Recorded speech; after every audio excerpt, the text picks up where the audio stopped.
Og rigtig hjertelig velkommen her i Dansbåndteltet på havnen. Det er dejligt at se så mange, og vi har glædet os til at se jer. Igennem en årrække har det været en helt fast del af programmet, at Riverboat Jazz Festival præsenterer de blæserorkestre, som er i lokalområdet. De har en rigtig vigtig funktion. De har et rigtig vigtigt musikopdrag i lokallivet og i musiklivet. Og ligesom Riverboat er en institution, som også forhåbentlig opdrager lidt i byen, så har orkestrene også en rigtig vigtig position der. Og det veksler lidt, hvilke orkestre der spiller her. Men Skæghærblæserne tror jeg nok spiller for 5. gang, har jeg lavet mig fortælle, og det kan være, det er endnu længere. I hvert fald har I en lang historie med at spille her på Riverboat, og det er vi rigtig glade for. Det er sådan, at Skæghærblæserne består af nuværende og tidligere elever på Skæghær skole. Og sådan er det ofte i blæserorkestrene, at aldersspredningen er forholdsvis stor. Og jeg spiller selv i blæserorkester og ved, at udover at musikken er et rigtig godt fællesskab, så er det faktisk også et godt og vigtigt fællesskab, at der er aldersspredning, og man har glædet hinanden på den måde. Vi har glædet os rigtig meget til at høre jer, og rigtig hjertelig velkommen til jer. Giv en stor hånd til Skæghærblæserne under ledelse af Søren Jensen.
Ja, tusind tak for det. Og vi vil også sige velkommen, og tak fordi I kom alle sammen. Og vi er derude med et nummer, der hedder Birdland. Et gammelt Weather Report nummer, der er lavet om det sådan en rigtig power big band version. Og her i dag, næste times tid, vil vi spille for jer, og det er jo en jazzfestival, så vi er sådan sørger for, at det er en masse swing og big band nummer. Det primært bliver der. er også nogle enkelte andre afstikkere, men vi vil sådan forsøge at holde tonen inde i det, omkring swingmusikken. Og big band, vi er jo et brassband, det er ikke helt det samme.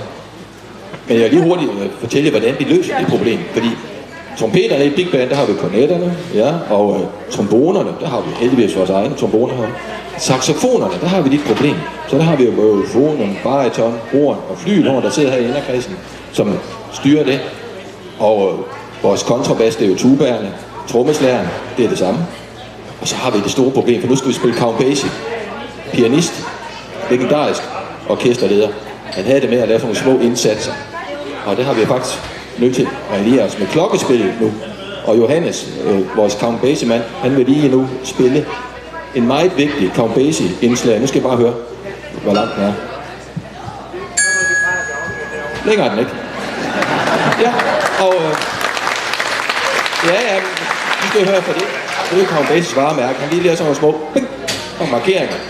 Det var han genial til. For ligesom at fortælle, nu skal orkestret begynde at spille. Ikke? Så det var meget specielt. Så nu får I vores udgave af fra 1958, et Count Basie-nummer, der hedder Cute. En rigtig big band klassiker.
Hvis jeg lader mærke til, så kan jeg godt høre det der pling, der kom hver gang vi lige skulle til at spille.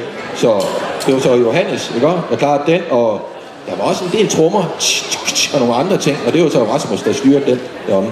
Så det var Count Basie og Big Band. Vi hopper videre. Ja, vi skal faktisk til Sound of Music. Det kan lyde lidt specielt. Og, Hvad så? Og det er det nummer, der hedder My Favorite Things. Og oprindeligt var den jo faktisk det der valsetakt, 3/4. Men den er lavet om nu, så vi spiller den i 4. Vi spiller noget latin, vi spiller noget swing indover, og det er sådan et big band feeling, den har den her også. Så nu får I vores version af My Favorite Things. Tilbage fra 65. En god overgang, kan jeg sige.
Ja, tusind tak.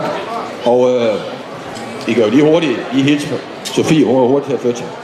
Så jeg synes, Sofie på Horn, hun lige skal rejse op her.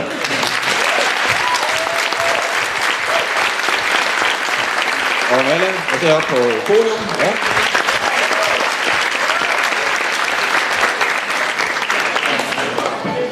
Ja. Det er sådan, de gode gamle big band ting, det er jo sådan ældre sager. Så nu skal vi til 1937, Benny Goodmans big band, man lige har hørt ham før. Og ikke mindst, hans trommeslager, han havde en legendarisk trommeslager, der hed Gene Krupa, og han udviklede trommespillet, som I skal høre lige om lidt, på en helt speciel måde. Han begyndte at bruge det, der hedder tammerne, så de der lidt dybere trommer, og få dem aktiveret. Den brugte man ikke så meget dengang, sådan for alvor. Så han har en helt speciel spillestil, og vi skal høre det her nummer, der hedder Sing, Sing, Sing. Men læg mærke til trommerne.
Ja, og Jens Kuba, trommeslæren.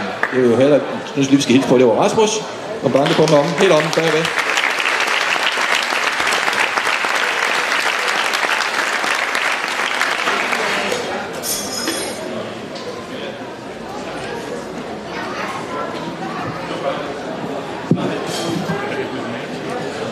Vi skifter lige lidt boldgade nu, kortvarigt. Vi vender tilbage til Big Band musikken om lidt. Vi skal lige have et stykke filmmusik med ingen ringer end James Bond. Og det er for den film, der hedder Casino Royale, der hvor den danske skuespiller var skurken, Mads Mikkelsen, og ham der græd blod, når han var lidt presset. Så det var ret voldsomt. Og det var Daniel Craigs første Bond-film faktisk. James Bond-musik, det er ret fedt for os at spille, for der er altid en masse blæs på i James Bond, så det passer lige til vores orkester her. Så vi skal have Casino Royale, og der er nogle bestemte temaer, der er et med fuld gang i den, hvor der jagtes, så er der kærlighed selvfølgelig, kærlighedstema, og så slutter det hele med de kendte Bond-strofer.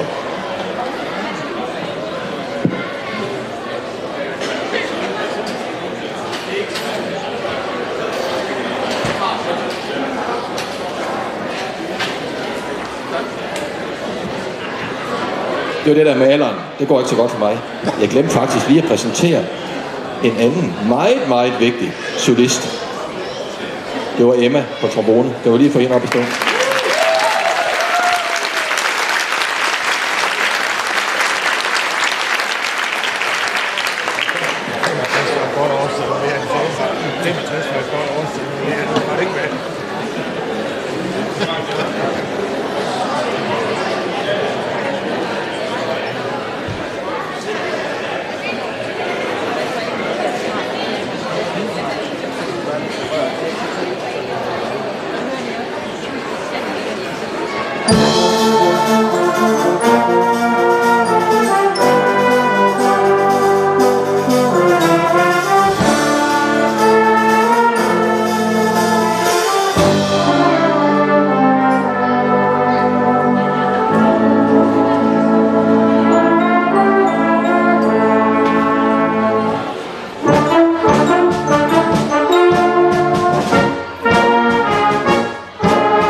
Ja, så hopper vi over Big Band igen, og Count Basie, som vi har haft fat i før, ham med cute og klaveret. Han lavede nogle legendariske koncerter i 1960'erne sammen med Frank Sinatra i Las Vegas.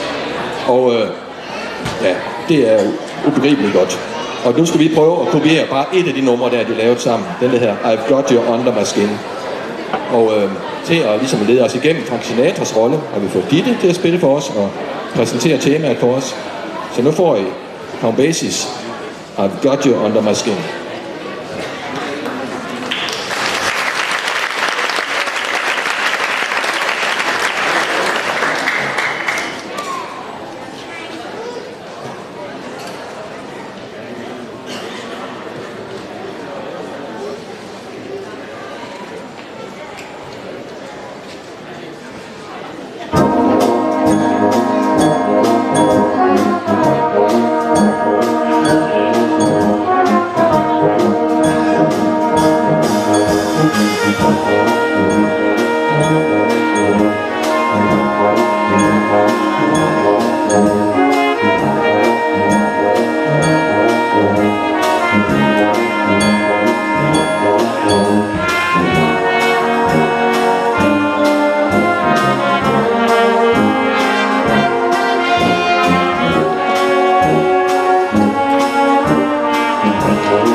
Det er Ditte.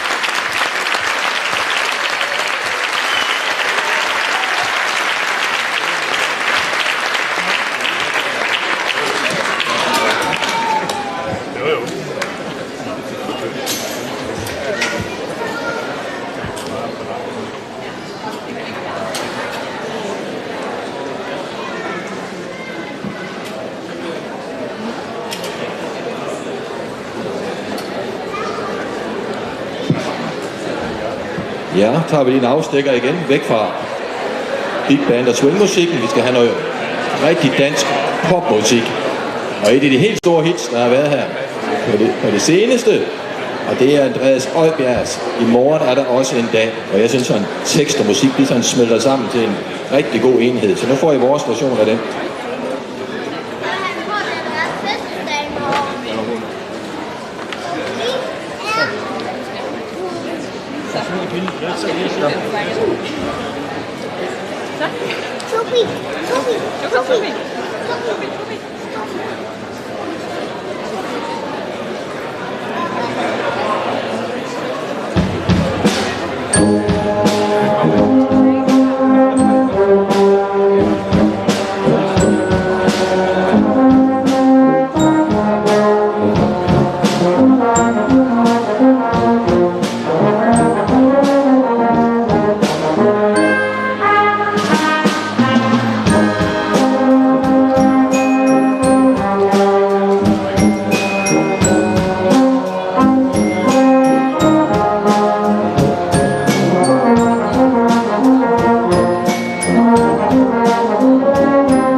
Ja, og det var Jonas her på Kornetten, der lavede den legendariske solo her.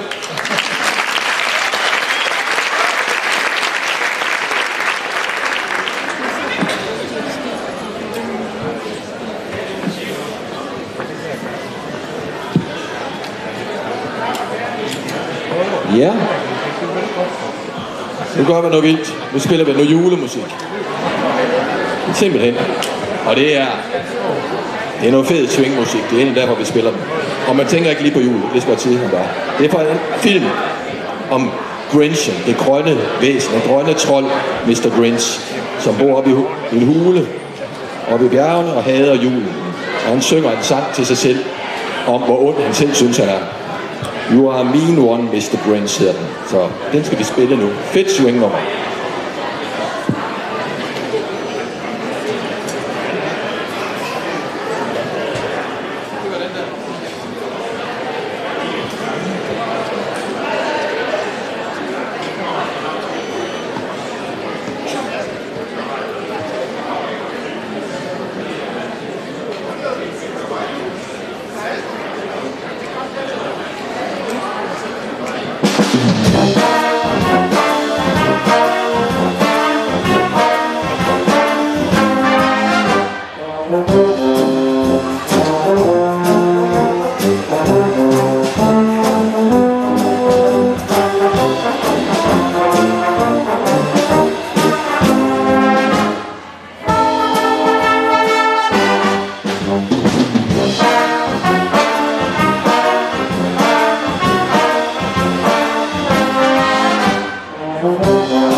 Ja, og det var igen Allan her på, er det ikke bariton, er det faktisk, han spiller på. Kan lige rejse op, Allan, så vi kan se den også.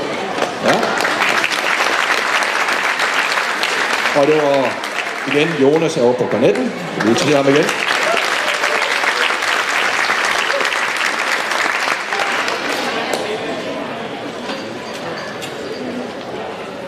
Ja, så hopper vi over i noget endnu mere big band-agtigt. Noget endnu mere Count Basie-agtigt. Sådan kan det bare ikke være andet.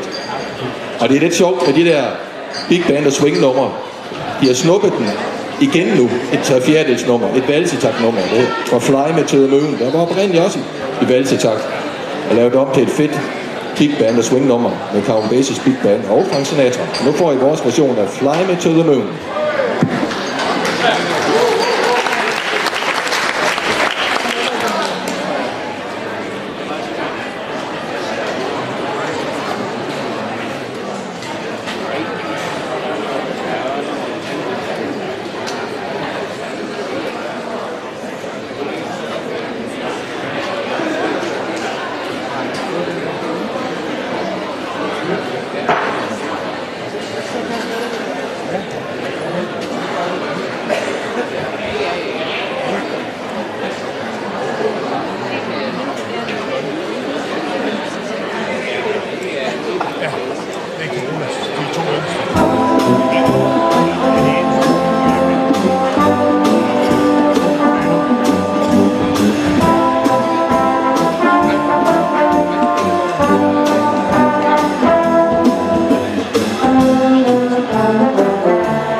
Og endnu en gang havde vi nogle fantastiske solister, modige solister.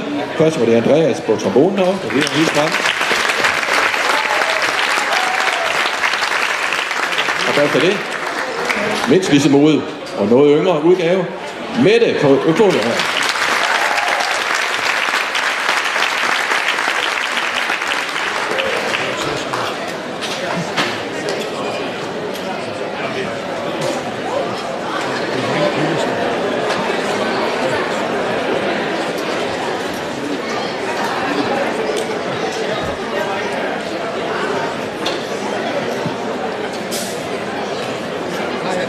Ja, nu kommer det første af 2 Stevie Wonder-numre, vi vil spille for jer i dag. Yes, og det første af det her, Isn't She Lovely, som Stevie Wonder skrev til sin nyfødte datter.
Vi brænder med unge, friske mennesker heroppe. Og nu er det Alexander, vi lige skal hilse på den sidste gang her. Ja.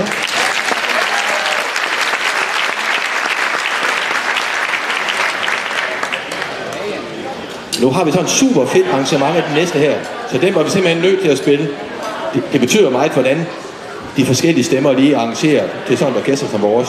Men den lyder altså fantastisk. Nogle lækre klange af det her Simon & Garfunkel nummer fra 1970, der hedder Bridge Over Troubled Water.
Ja, Bridge over Troubled Water. Også en lidt funky udgave her til sidst.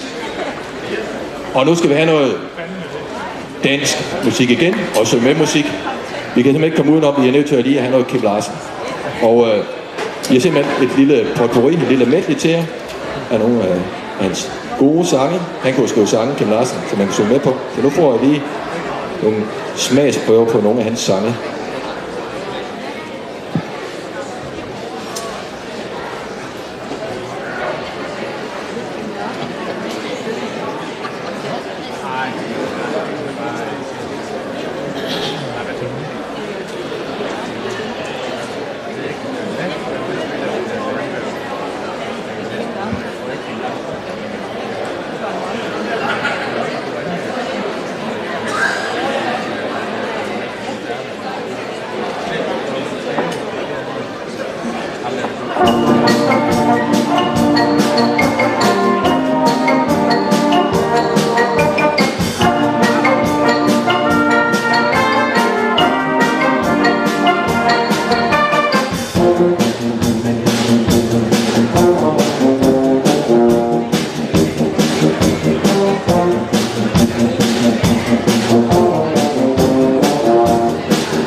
nu er vi jo faktisk nået til vores sidste nummer. Og tusind tak, fordi I kom alle sammen og bakker os op. Det er vi rigtig, rigtig glade for. Og skabte en rigtig god stemning hernede. Og der kan blive mere stemning, det ved vi jo aldrig efter det her nummer. Det kan se vi lige. Men vi slutter med det andet Stevie Wonder nummer, jeg lovede. Den hedder Sir Duke. Og der skal flyttes fingre og træk i højt tempo her.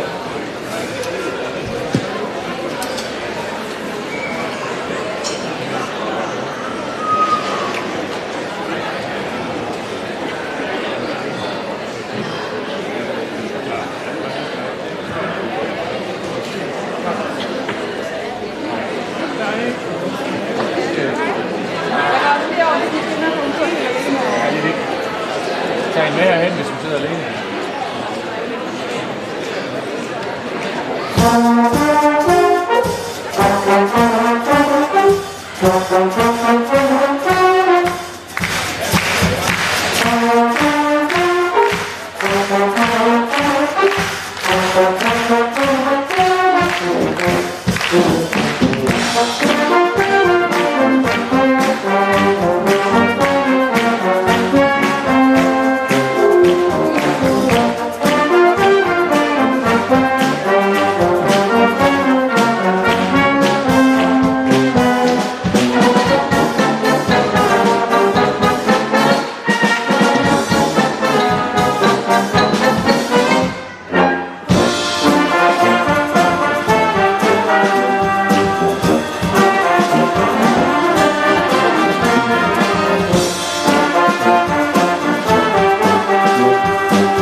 Ja, tusind tak. Så tager vi lige en enkelt mere. Det skal vi ikke være det. Og vi tager et Queen-nummer. Uden rock. Det bliver deres måske eneste swing-nummer, Queen har lavet. Den det hedder. Ja, hvad er den hedder? Crazy Little Thing Called Love.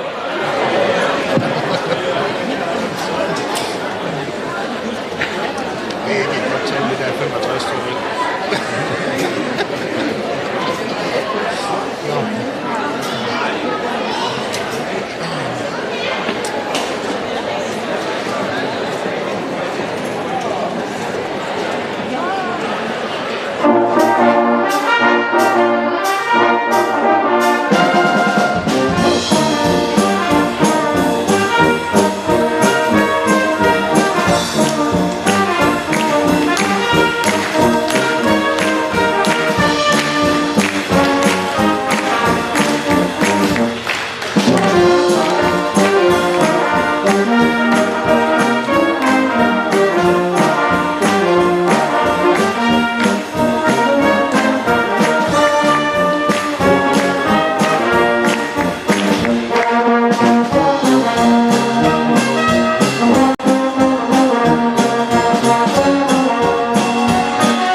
Ja, endnu en gang, tusind tak fordi I kom.